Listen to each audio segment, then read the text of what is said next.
bag. True. I think.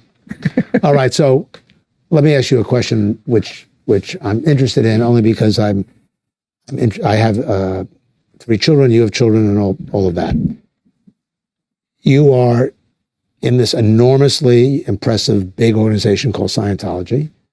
I think there are 8 million and 6 people in 60 countries, and they do enormously positive things. They have, I think, 65 drug rehabilitation centers and all that kind of stuff. And it seems to me, and having read about it for years, mainly because of your interest, I'm just like, I read the newspapers about it. That's what I mean. That's my Michael. Well, I'm a curious person. No, and you care.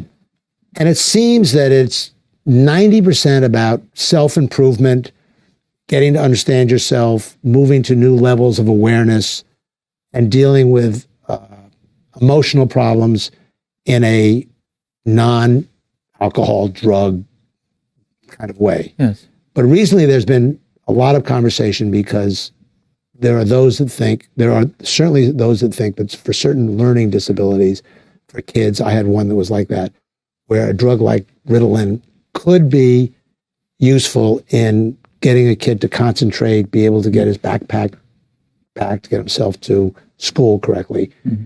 And the sense I got in the recent information about that is even for that kind of use, it's very much looked down upon by the Scientology community.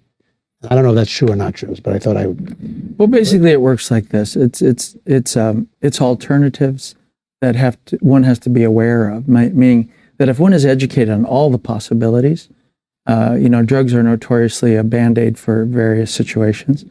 But I think in this, because it directs the psyche, is directly toward the behavior of a person, if one were to investigate the alternatives and have a full knowledge of your options, then that is the point. Meaning that before you go to use something like this, which could be viewed as a Band-Aid, let's say, why not investigate other possibilities? And there are many.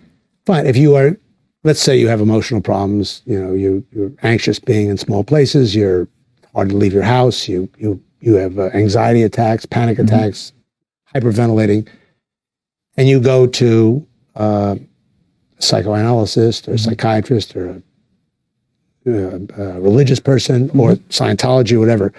But in the interim, while you're doing that, there is, and I'm not talking about pharmacological baloney and all that stuff where they drug you and make you nuts, or lobotomies or shock treatment. No, that's all from horror movies we've all seen. And also, unfortunately, some cases still used, but I understand what you're saying. I'm just saying, is there a, it's not black and white. There is some gray to it, or is it completely black and white? Well, there would only be black and white if you were informed.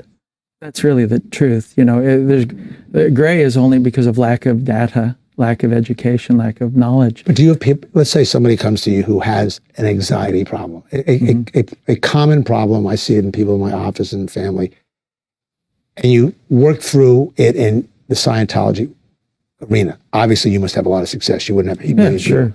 Tremendous. But do you have failures as well? People that just can't? Not that I've known of, but I'm not out in the raw public as much as others are, but the people that I've chosen to help, there's a lot of families with children on Ritalin that want an option. And I said, well, there are options. You don't have to do that. If you don't want, there's this, there's the law, teacher or principal can't insist that your child is on that. So if you don't want that, there's this. And many options, there's, it's all coordinated with a doctor.